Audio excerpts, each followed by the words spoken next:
Hello, everyone. On behalf of Portman Partners and the Tech Capital, I welcome you to Perspectives on Sustainability. The topic of sustainability has dominated the data center industry conversation in 2021 and will likely continue to do so in 2022 and beyond. While the majority agree climate change is an ever-intensifying worry for our planet and that more sustainable practices are essential to the viability of data center businesses, not all agree on the best path to a greener future. Before we get going, just a bit of housekeeping. This session is being recorded and will be made available on demand after today's discussion. Do please also keep your video off and audio on mute at all times throughout the stream. We recommend setting your Zoom to speaker view through the button at the top right corner of your Zoom window. We will also have a Q&A session at the end of the discussion, so please put your questions in the chat box. And if they are directed to a specific panelist, please indicate that when submitting the question. In case we run out of time to cover all the questions, our speakers might be able to get back to you post-panel. But let's get started. And today we have brought together great minds from the data center industry and academia to discuss best practices, priorities, and the right next steps for the sector. I would like now to welcome our impressive panel of experts, which includes Mark Seymour, founder and CTO of Future Facilities, a software company that utilizes virtual prototyping to design and manage data center facility performance. Bitterlin, a Portman Partners Associate, a UK chartered engineer, trainer and author with more than 30 years experience in the data center industry. Crosby, founder and CEO of Compass Datacenters. Wendi Runyon, Vice President of Strategy and Innovation at Schneider Electric. Scarbrough, the founder of RockScar, a specialist consultancy working in sustainable digital infrastructure. And Mark Acton, a chartered engineer, chartered IT professional, and independent consultant and technical advisor with more than 25 years of experience in the data center sector. But now let's get started and let's talk about what people actually really care about. I mean, colocation developers and enterprise clients, what do these people care about? Is it low PUE? Is it affordability? Is it energy effectiveness? What do people care about? I still don't find many players in the data center industry who are building colos and enterprise especially, who actually put energy efficiency or sustainability at the top of their list. They put availability and uptime and reliability and service at the top of their list. And sustainability comes high on the list simply because they want to put something nice in the corporate sustainability report, or social responsibility report. Having said that, this drive for renewables, as Mark referred to, is at the moment, when you consider that renewables are a finite resource and very few countries are powered by anywhere near higher than 50 or 60% renewables, the fact that it is a finite resource means that there's no reason on earth why data centers should grab it all and then waste it. And to Mark's point, we are at the moment wasting a lot of energy, whether it's renewable or not, on relatively frivolous applications. But if we were standing waist deep in water, flood water, or in a forest fire that was caused by climate change, we probably wouldn't want to stream HD video to our phones. That's what I mean by frivolous. I don't mean that people can't make money out of it. I don't mean not that it's not fun and it's not entertainment. But if we're going to take climate change seriously, I think just saying, well, our data center is renewably powered, therefore we are sustainable, it won't actually last for very much longer as a valid sales mantra. I think that's a very good valid point and something that definitely the industry needs to get to grips with. Mark Seymour?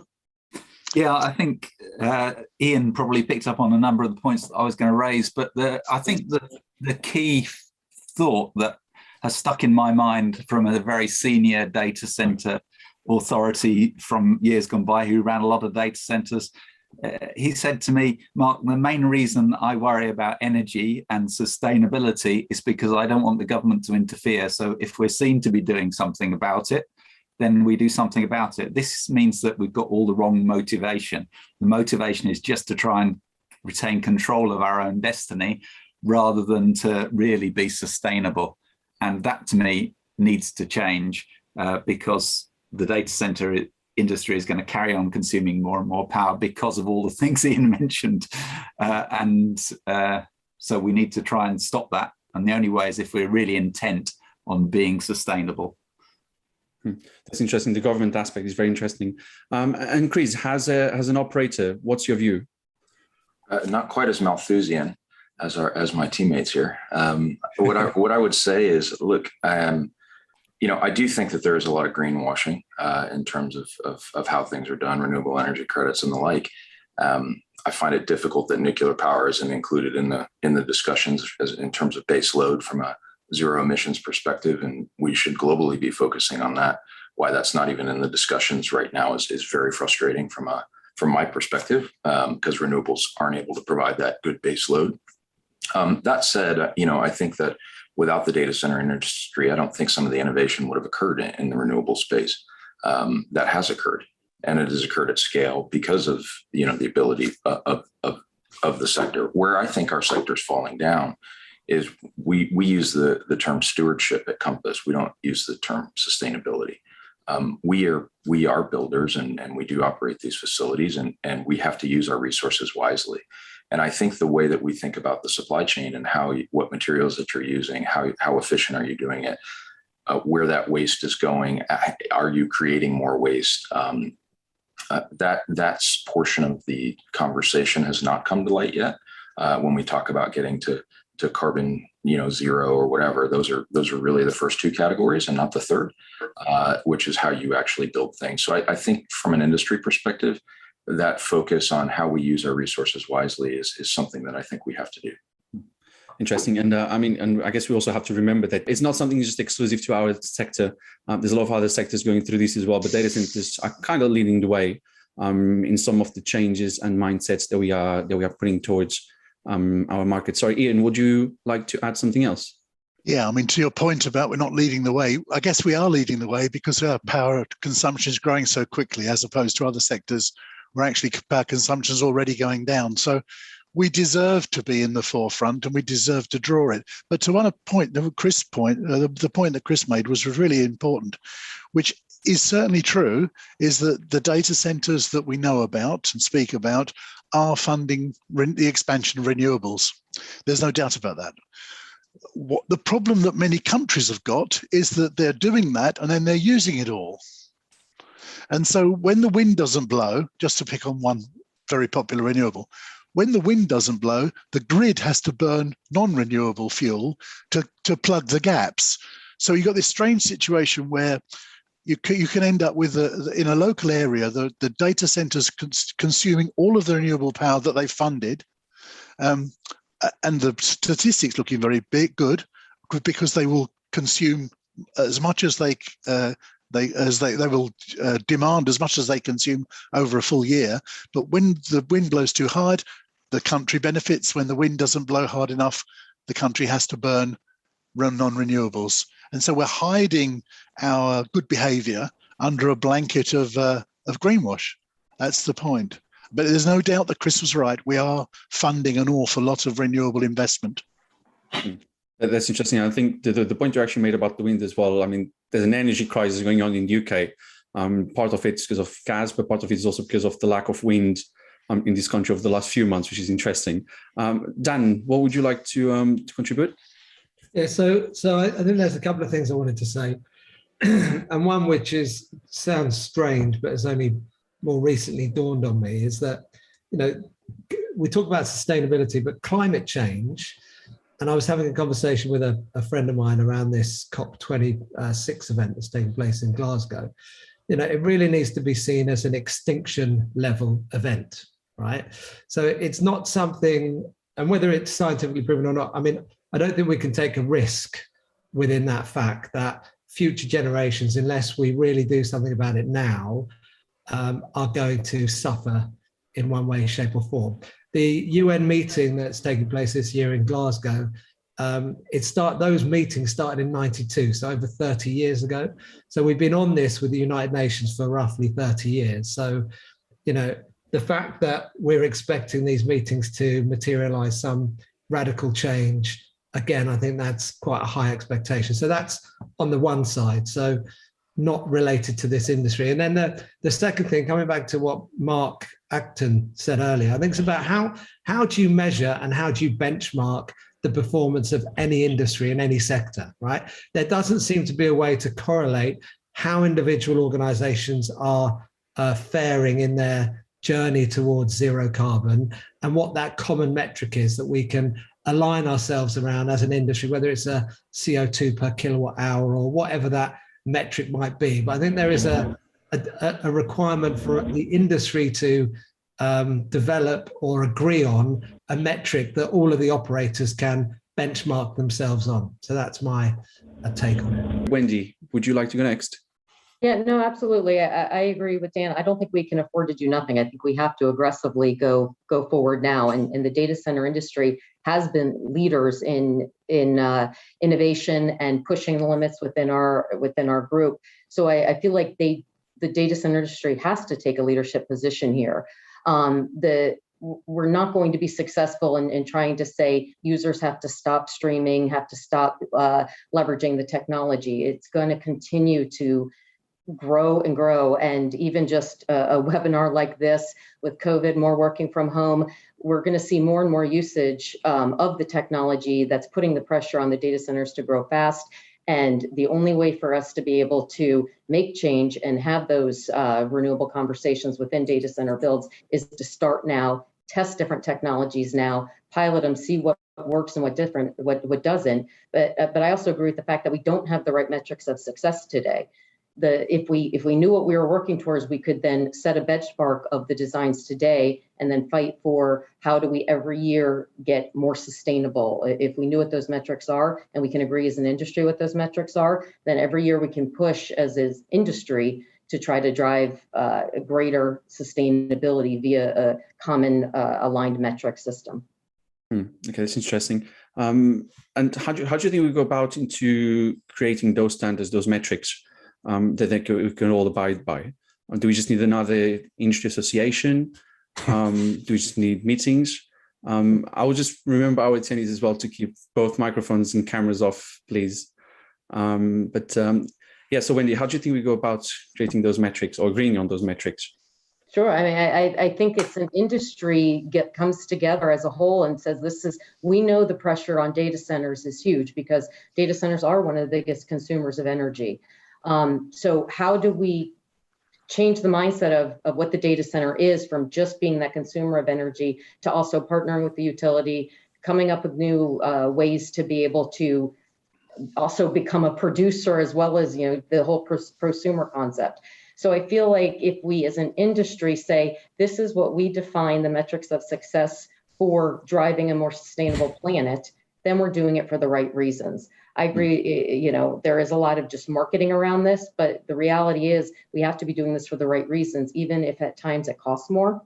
And even if at times it gets in the way of us trying to deploy and execute on what we're trying to execute for this year's metrics of success. So I believe it has to be the data center industry coming together as a whole with the utilities and being able to say, this is what we believe will truly drive down the carbon emissions to be able to help with this crisis that we're going into over the next few years.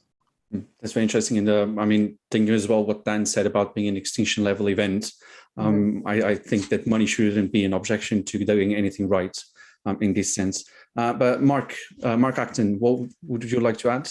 Yeah, it was interesting. I think the point on standards and metrics is absolutely valid. I think, the root and trunk of the problem that we have in our industry, as Dan quite rightly said, is that we can't really measure performance. I think, it's a fundamental problem. Unless we can actually demonstrate a value for useful work done, then we're going to struggle. And I think unless we can do that, we are certainly going to have governments and regulators on our backs because we've got a huge target painted on our back. We consume a lot of energy, but cannot demonstrate efficiency or sustainability around that.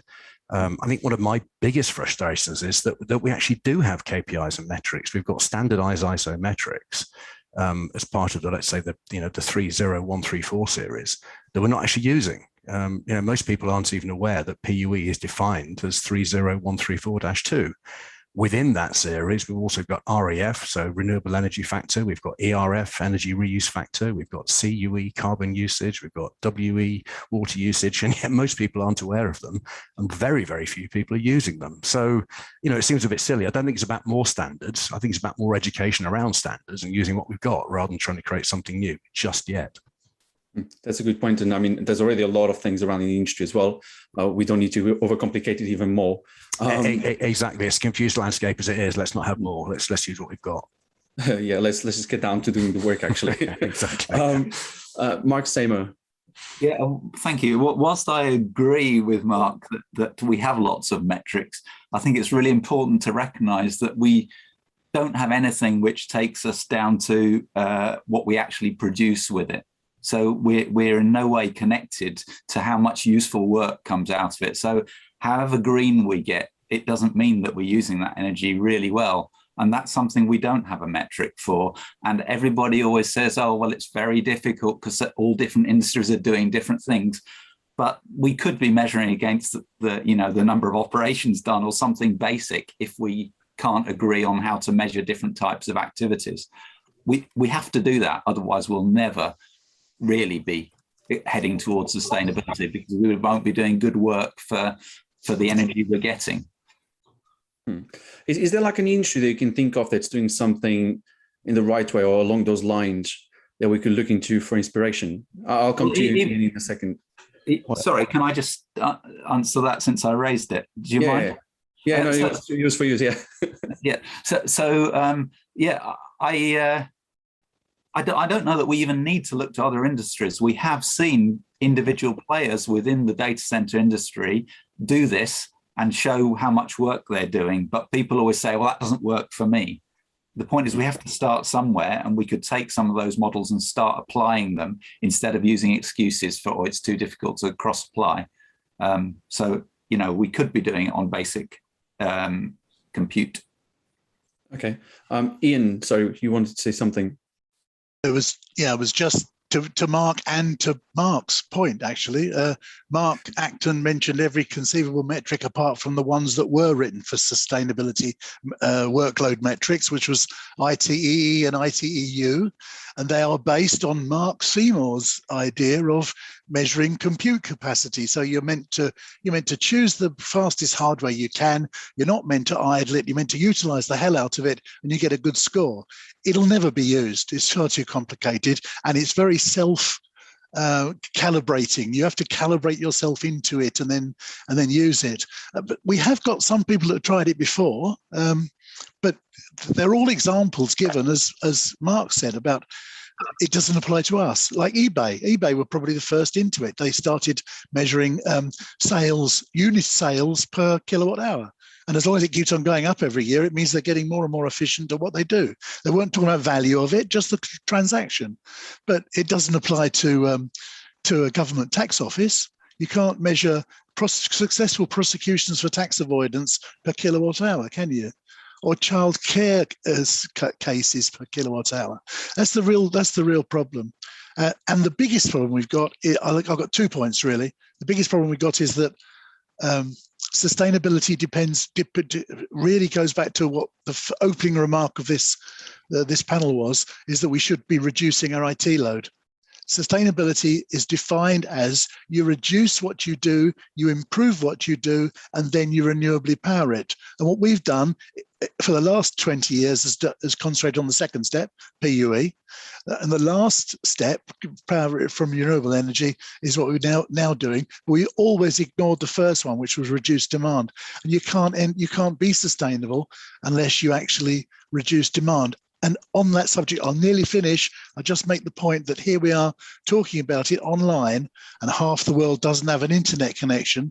And climate change is affecting that half of the world much more so far than it's affecting our part of the world. So we better get real and start to be responsible for the whole planet, not just the rich few of us that can afford to sit on our bums watching Zoom calls most of the day. We have got to get serious about it.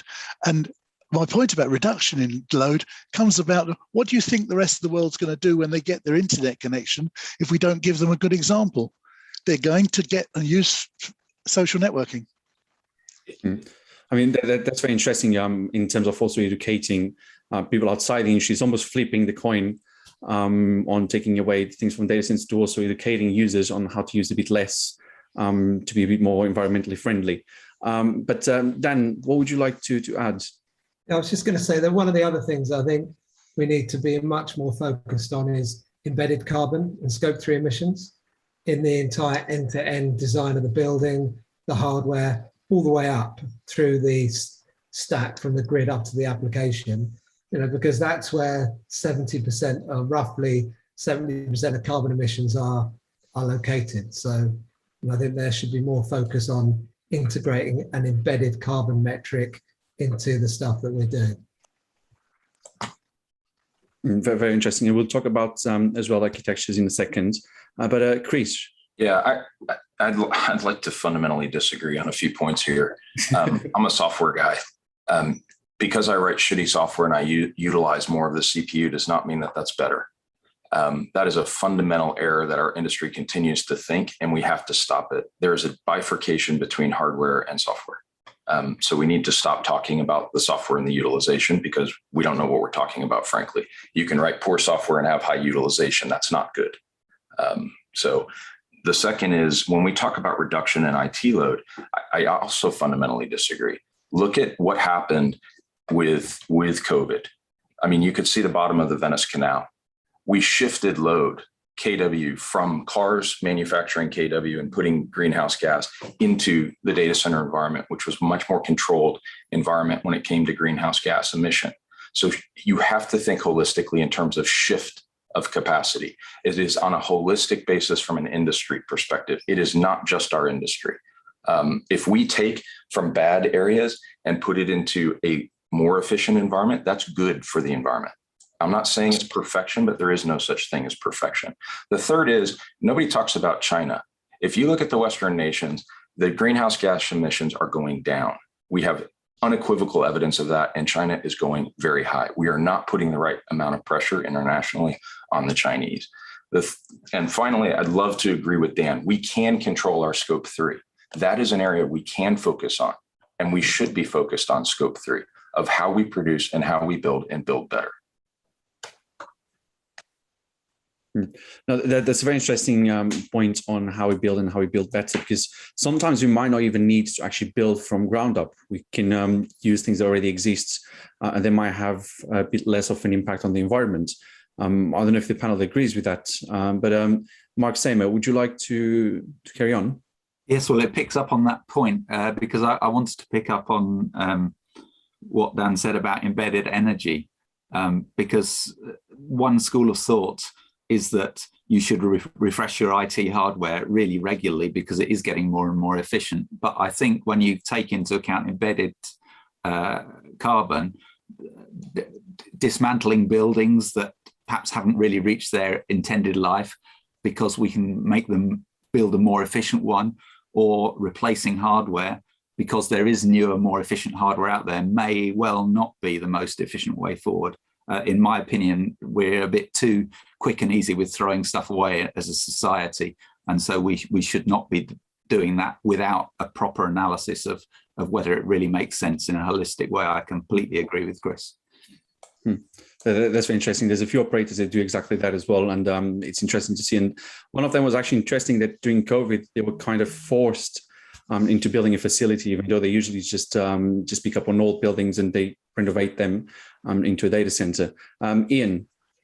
Yeah, I mean, just to pick up on something that Chris said, which was quite right, is we should be worried about China.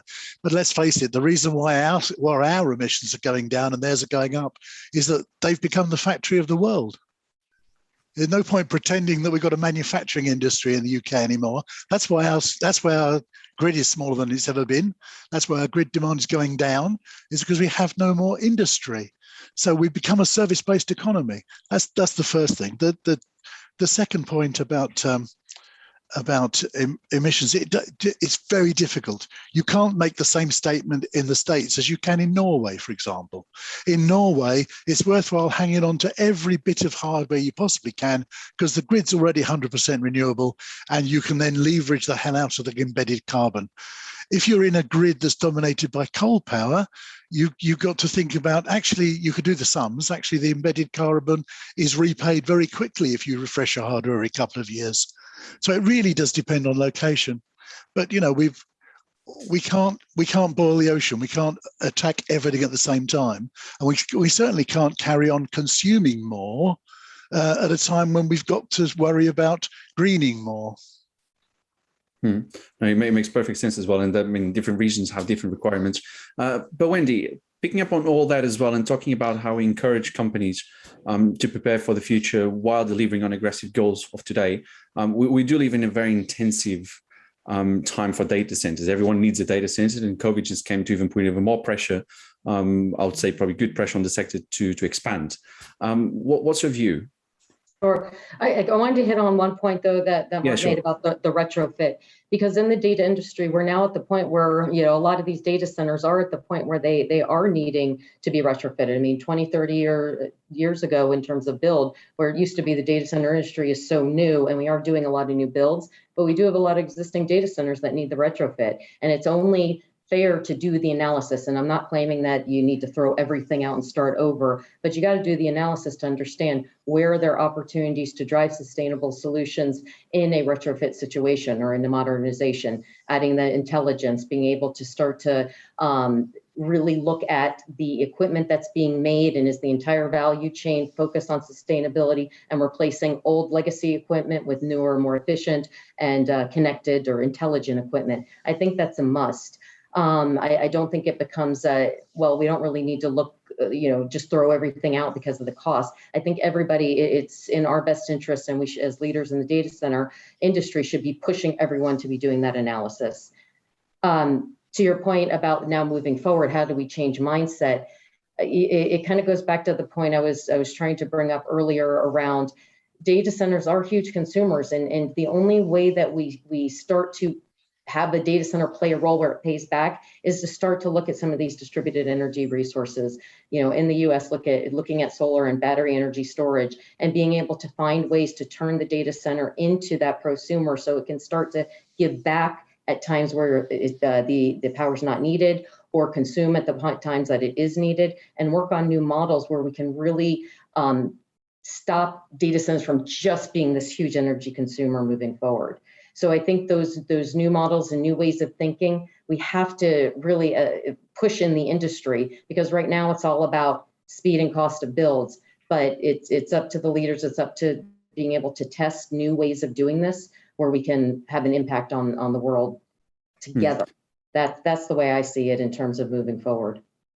That's very interesting. I think there's a few lessons in the Nordics that we can look into for that as well. And actually, as we were talking about sharing the energy that you might not need when you don't need it, they kind of remind me of the auctions in the European Union, when a country doesn't need as much energy and the other countries need more energy. So there could be something to look at in the data center space.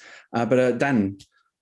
Yeah, I just got two points I thought might be interesting. Some of the stuff that I've seen is organizations that are including the carbon intensity of materials as part of their CapEx budgets, and then they're leveraging some form of offsetting against that CapEx budget. So it's encouraging them to use lower carbon intense products or lower carbon intense materials, because there is a cost of that carbon as part of their CapEx in whatever product they're producing, is one thing. And then the other thing that I think we also need to look at is these kind of guarantees of origin and these RECs that the industry's kind of working on. It's about, what real impact can this industry have on net new energy and future renewable energy production? And can data center operators directly track their renewable energy credits or guarantees of origin against the new renewable that is being generated? Because my understanding of guarantees of origin is it's almost a tradable commodity. So there are people making money in that. And then quite often it might change hands, up to 16 times before it actually gets to the energy producer. So the amount of money going to the net new energy production from a REC and a guarantee of origin is relatively small. So if operators can focus on, the impact of net new renewable energy on their guarantees of origin, I think that'd be a positive thing to do. Definitely. Let me just remind our viewers that if you'd like to ask some questions, do please place your questions in the chat box. We'll start going over them in about 15, 20 minutes or so. But Ian, on to you. Yeah, a couple of people have mentioned the COVID-19 pandemic and the increased use of data centers. I'd just like to point out one thing that, traffic I'll just talk about Europe. traffic in Europe did go up 20%. It's quite straightforward. You can see the statistics in the internet exchanges, real data, not guesstimates. But the interesting thing is the peak and the trough of that 24-hour cycle in data traffic didn't change. It's always been a peak at 9 p.m. and it's always been a trough at 4 a.m. It's not business. It wasn't Zoom business calls or lack of, it wasn't. It was just to do with the fact that our consumption went up by that 20%, and yet still it was dominated by domestic streaming and gaming, and social networking. It was at 9 p.m. in Europe and 4 a.m. when people are asleep at the trough. So it certainly did teach us a lesson. What it taught us is that you can work from home, but it didn't actually raise the overall load. It's now drifted back to what it was before, but it's still going up 4% per month. I mean, that's for 25 years. Traffic in Europe has been rising by 4% compound every month. That's why we have more data centers. If you take off of the effect of all Moore's law and all its derivatives, you get a 10% gap between demand growth and capacity growth. So it does come down to demand. That's what we've got to cope with first. Then we can do all the good stuff after we've coped with demand. That's interesting. But would you say that the pandemic has not had an impact in terms of the sustainability side of the data center? What was the impact that the pandemic had in terms of data centers going green? Did they have to kind of leave that to the side a little bit to keep up with demand? I think all we did was we started to use up the spare capacity that we got in the fact that most of our data centers, with the exception of the hyperscalers, most of our data centers are underloaded and underutilized, and the hardware is underutilized generally. And the extra demand just pushed the data centers to work harder, which I think is a good thing. Actually, to Chris's point, it's actually a good thing that we end up with more load on the infrastructure we've got, because at the end of the day, as Mark Seymour said earlier on, it was Chris Crosby said earlier on, it doesn't matter how good your code is, it doesn't matter how efficient you are, if you're just idling, it's not going to do you any good at all. Interesting. Chris, coming to you now. Yes, we talk a little bit about the evolution side of things. I mean, there's no solve that fixes everything. And when we think about the evolution of things, whether it be Brazil going from burning wood to maybe we give them propane or coal would be better than burning wood, for example. Like, what's that evolution that these countries make? That's on a country level. But what evolution can we make in the data center space? And when I look at it and you think about the microgrids and you think about, for example, in the US, where we do have an ample supply of natural gas and to do localized natural gas and then having the ability to give back on the grid, like Wendi said, is that the be all end all? No. Is it a potentially much better solution than what we're currently doing? Absolutely. Is it on the path towards a good solution? And I think we've got to start thinking about things in terms of these steps. I understand, we want to talk about an extinction level event and things like that, but you still have to walk to get there. I mean, there is no perfect solution. And until we can get some zero emission nuclear as most of this base load, right, to resolve a lot of these issues, what are we doing to get to that point? How do we get there to that point? How do we minimize, to Ian's point on the data centers taking up the whole grid? We'll localize some of that production, right? Is it still a fossil fuel that has to get used in those cases? Many times, yes. But can you mitigate some of that through the use of battery storage or other types of energy storage? Absolutely. I just think that this view that we're going to solve everything in one fell swoop is just it's not plausible, and it hasn't worked for us, right? The government's not going to solve it. Industry has to advance things. Industry is the way that this is going to get done, and we've got to support those initiatives and frankly praise these companies that are taking these leaps. And yes, maybe they're doing it for political purposes or this or that, but it is dragging people along, and that is a good thing as we continue to grow as an industry. Interesting. But are we going too slow, or do we need to speed up? I absolutely think we should speed up. I mean, I would love to have the ability to put, a 300 megawatt localized plant on a campus. But the regulatory environment to do something like that is just so prohibitive. I think some of the things that we're trying to do to protect us from an energy from a greenhouse gas perspective and on a regulatory basis are actually the opposite, creating the opposite effect and exacerbating the issue.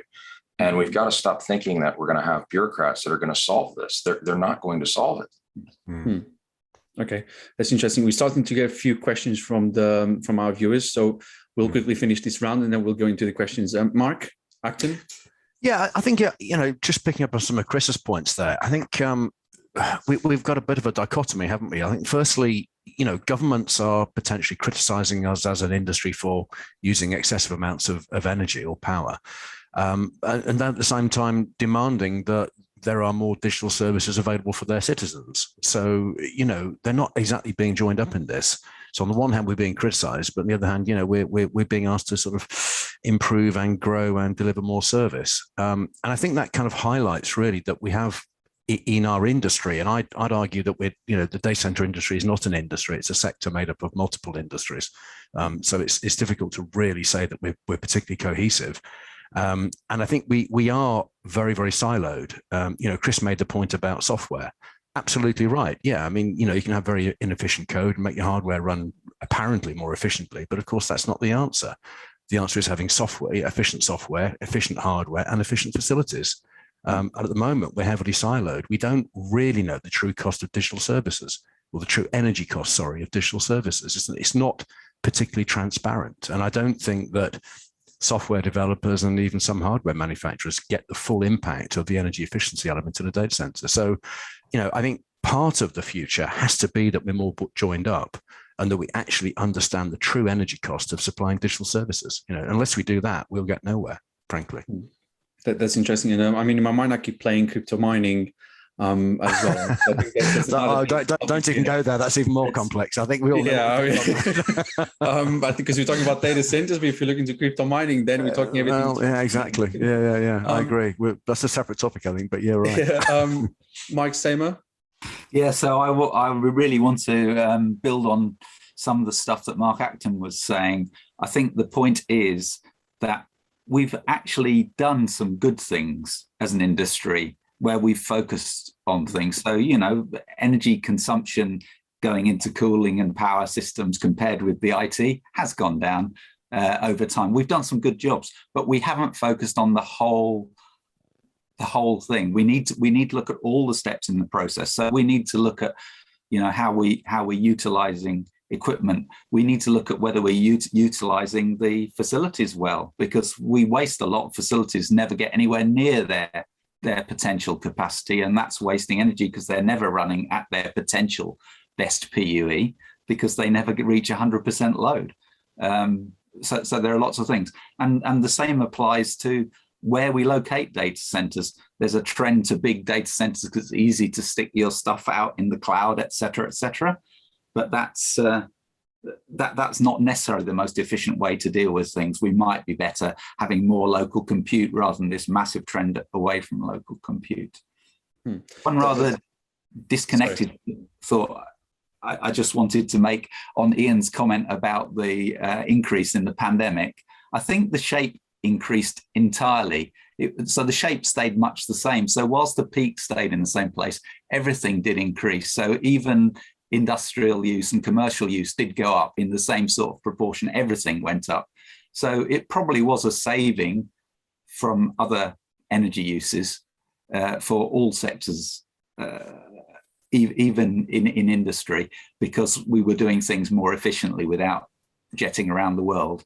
I know for one, I haven't been to the US once since the pandemic, and I used to go, sometimes double figures times a year. So, there are a lot of flights that we haven't done. That's interesting as well, how we could potentially compare our carbon footprint pre-pandemic and post-pandemic. And if actually working from home is actually worse than it was as we were traveling 40 times a year to the other side of the world. But let me just go to Dan and then to Wendi as well. Dan. I just wanted to come back to Chris's reference to the extinction level event. I think the reason I said it is too often people feel like climate change is something that's coming and that we've got time to deliver or time to do something about. And I firmly believe that we've been of that same mindset for the last 30 years. So I do understand that everyone needs to do their own small thing, and we as an industry have made some very positive impacts, but I think there needs to be some more urgency about it. And that's why I kind of drew that to people's attention. Okay, thank you. And Wendi.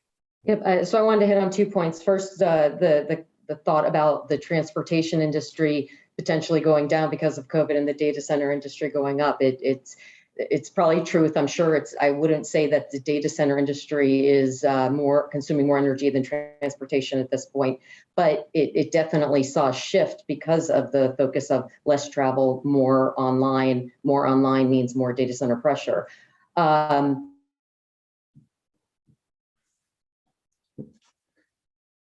think that is especially here in the U.S. with some of the announcements of electric.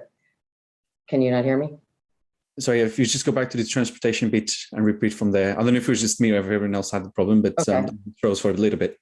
So my point was that we definitely saw a shift post-COVID of people less traveling, therefore potentially less impact of energy consumption from the transportation industry, and that shift to the data center, because more and more was done online, putting more and more pressures on data centers. But at the same time, you're seeing huge leadership positions coming from the transportation companies to drive change. So again, that's my point is the data center industry needs to do the same. We need to make bold moves and bold bets and take risks and try things. I agree with Chris on a couple of points. One, it's not going to happen overnight. There's no one right answer. We have to try many things to see what works.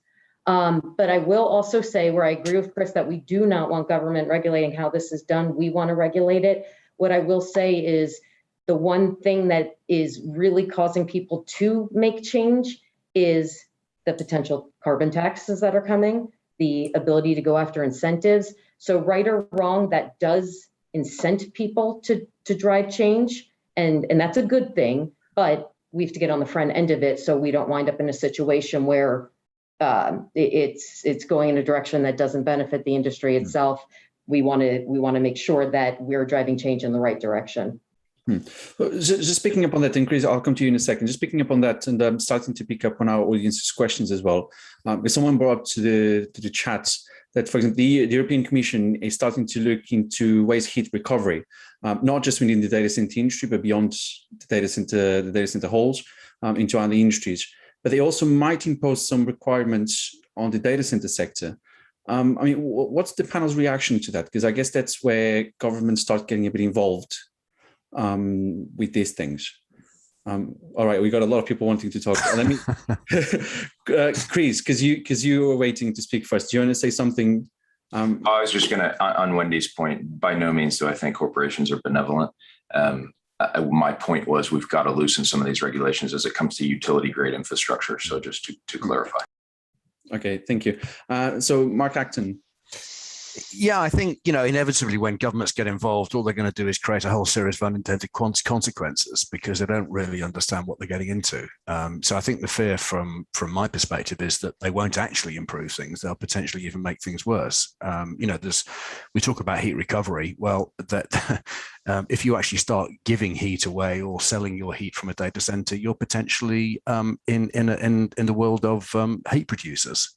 And so you're going to get taxed as a heat producer. So that's not much incentive, and that's not necessarily true globally, but that's certainly something that is potentially a problem in Europe. This isn't particularly joined up.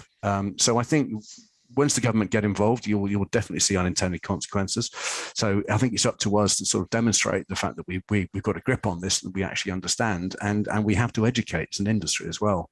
And it's not just government, it's the media, because we know government's responding to media. So I think there's a really important conversation with media that they get this right, because at the moment I don't think they are. I don't think they're really fully understanding the implications of what they're saying.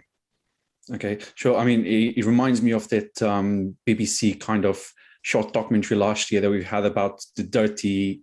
What was it?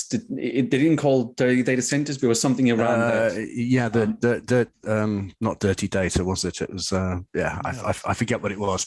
The data center's dirty little secret. It was about streaming. Yeah, that's right. Yeah. If you don't remember, I was in it. I'm really disappointed. Well, the point is that actually a really serious point. The EU and many other governments are talking about heat networks. Absolutely. Why? Because heat networks are a really positive way of getting your carbon footprint down. Because if you can reuse waste heat, you're taking out the carbon effect twice from whatever you're doing, or you're reusing it. And interestingly enough, there's a question being raised, I think, by my friend Henry Wong. I saw it. It's a really interesting question.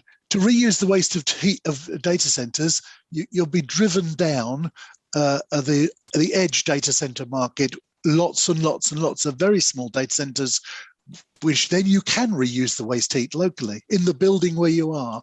For example, if you put a 20 kilowatt data center in every single cheap hotel, your real estate costs nothing. It's 100 euros a night for the room. You throw away the bed, you plumb in the cabinet to the hot water system of the hotel. They use 20 kilowatts of hot water all day long, 24 hours a day, and instantly you're energy neutral in your data center.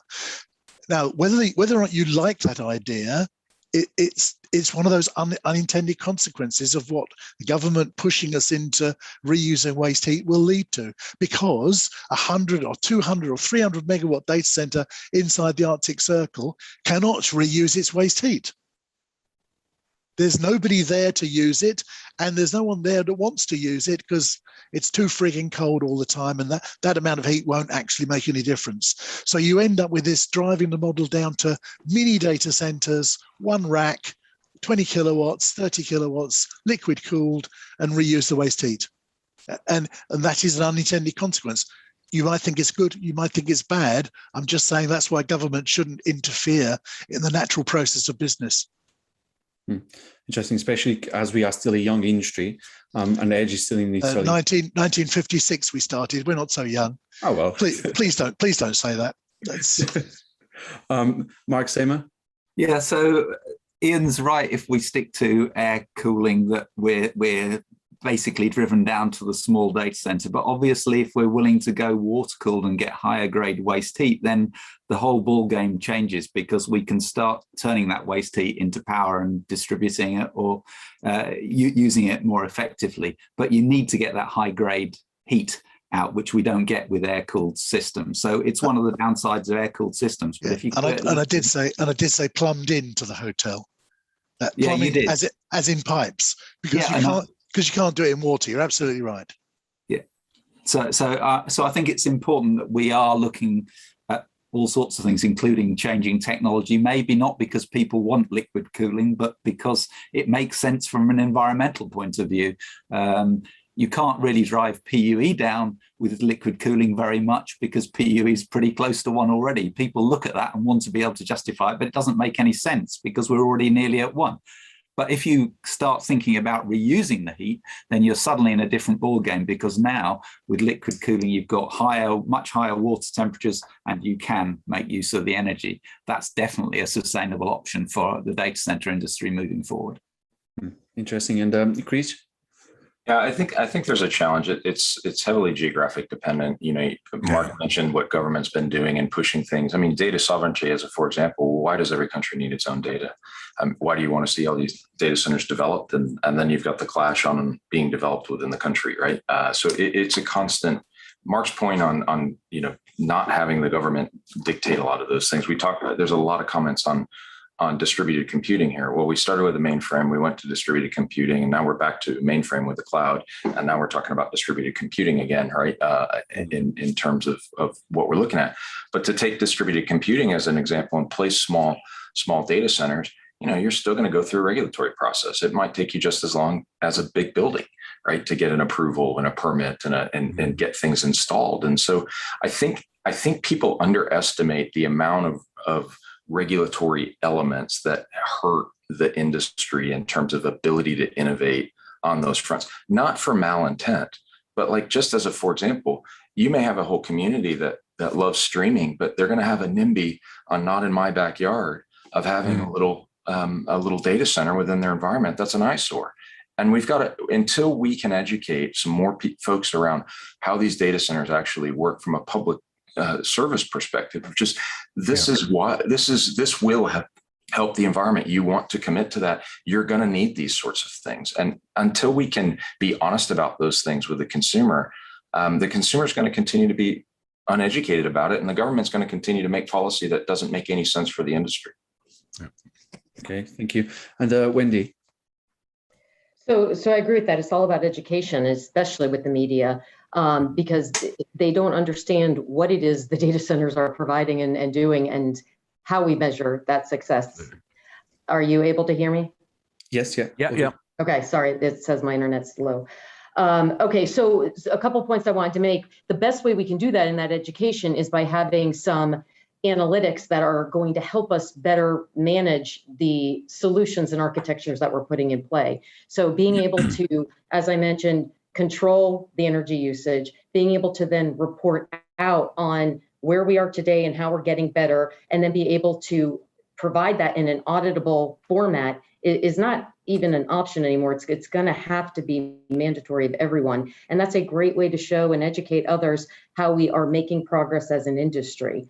I think we have to be able to implement those solutions. So part of it's around new architectures and new technology that's made more sustainable, the entire value chain of those products. But then the other part of it is the connection to the systems that are going to allow you to leverage some of these renewables and distributed energy resources more effectively, and then be able to report out on that and show the progress. So we have auditable data that says we are making an improvement as a data center industry, and that's what you feed the education to the media on and to the government bodies to say, we are doing our part, and here's the proof of it. That's a very good point. And Mark Acton. Yeah, I think it's interesting. I think we talk about heat reuse, and we sort of navel gaze a little bit about the type of cooling that we're actually trying to use for that. But the reality is that we can only reuse waste heat if we've got customers for the heat. And that's the real challenge. We've got loads of technology that we can use, and that really isn't the problem. Whether it's direct liquid cooling or air, we can manage it. We don't have customers. Nobody wants it. And the one thing that governments can do in this, they can actually create communities of interest where we're sharing resources. So, there may be heavy energy users. Well, they may well therefore be creating heat. And I don't just mean data centers in that, I mean other industries too. And there are going to be people who want the heat. Breweries need heat to dry grain and create, beer. That's my personal favorite, but nobody seems to be interested. But so, we need to have that community of interest. And I think that's where government can help to actually allow us to export a resource to those who actually need it. At the moment, we just can't do that. Very, very few people have a need for that heat. That's the biggest challenge we face. Okay. We are down to our last 5 minutes, so we can gather our final thoughts as well. But Chris, just carrying on this topic. Yeah, to Dan's earlier point, I do think our must do is changing our base load to carbon free, and renewables are not the sole answer there. And I think as an industry, we should be pushing hard for nuclear as our base load across wherever markets that we're operating. I think that's an essential element. There is no other solution in the short term that looks forward. And for some reason, it's off the table in terms of the discussion, and I don't understand it. Okay. Just as a closing question, I'm just going to pick up on a general question from the chat. So someone said, without wanting to sound like Greta, it's a climate emergency. Does the panel really think we have any choices? Who wants to say something along those lines? As we enter our 5 last minutes. Ian? No. Thank you. Mark Acton? We've always got choices. It's a question of what we want to achieve. If we want to do away with data centers and digital services, we can all go back to the Middle Ages if we want, but I don't think anybody particularly wants that. So we're stuck with using them. Let's make them more efficient. Definitely. Mark Seymour? I think it's been said a lot of times that there are a lot of things we can do. So we have choices. What should we do? But we have to be doing something. So in that extent, no, we don't have a choice. We have to do something. And it must be to look at all elements of our systems, the way we use IT, the way the IT is designed, the way it's integrated with the facility, the way the facility is integrated into the power network. We've talked a lot about power, but there's still lots we can do within the data center and the data center facilities itself. Okay, thank you. Dan? I think one of the things that we can do as an industry is that, the world is, we've got connection to every part of the world through the sector, right? The internet gives us ultimate access to everyone on the planet. And I think that the industry can, not through this particular part in terms of the built environment, but through the operators, I think we can publicize the right steps to take and make more awareness around the criticality of this issue to all sectors and everyone, and pressure government to make the right decisions. Okay. And Wendi? So I feel similar comments to others. We need to work together. We need to test. It's on all of us, every single one of us, from the manufacturers to the builders to the consumers. Everybody needs to play a role here. We need to test new ideas, new architectures, new ways of doing this, ultimately so we can drive change together. But it's not going to happen alone. It's not going to happen without government. It's going to happen with. So everyone has to play their role, and we have to come together as an industry to drive to where we're ultimately trying to go, which is a carbon neutral world. It's really getting to a stage where let's just roll up our sleeves and get the job done. Yes. Any other thoughts? If not, we can close here. And then if there's any other questions, our panelists will get back to you. Sorry, Ian? Yeah, just one last thought. We had a coal crisis in 1875, and William Stanley Jevons described how to get out of it. The only way to get out of it was to tax consumption. And I think that's where we're heading to. We've got to make sure that it's not cheap to go on the internet and use it. The users actually pay the consequences of the climate change that we're adding to. And at the moment we are adding to it, because the only way to avoid climate change is to decarbonize. The only way to decarbonize is to reduce consumption first. Okay, that's a very interesting topic. And let's try to get some more views, Chris, very quickly. And while I completely agree that's the only way to get there, then we just make the divide between the rich and the poor even wider with the digital divide. So it's a terrible conundrum that we're in. Yeah, because internet prices are quite high in some countries already. Dan? I think I agree with Ian. I just think that there's going to be more of a question of allocating kind of carbon tax or carbon amounts that people are allowed to use. So everyone and every industry is aware of its carbon usage, and it's limited, or there's some form of measuring how that performs against other industries moving forward. Okay. And Mark Acton, last one, 20 seconds, go. Yeah, I just think, maybe taxation is the right direction, maybe consumption taxation. But again, we can't do that unless we truly understand the energy cost of digital services. And I don't think we're there yet. I think we've got a long way to go on that. Okay. Well, thank you everyone so much. I thought it was a very insightful discussion. There's a lot of different aspects there that we can pick up to further discussion after the panel as well. For those watching, do stay tuned for more future panels on data center sustainability, a new Portman Partners and the Tech Capital panels on leadership, and a continuation of the Balancing the Boardroom series focused on diversity, equity, and inclusion. Soon you'll be able to watch or rewatch a recording of the panel on Portman's YouTube channel, as well as new updates on Portman's LinkedIn page. Thank you for joining us today. And from Portman Partners and the Tech Capital, see you next time.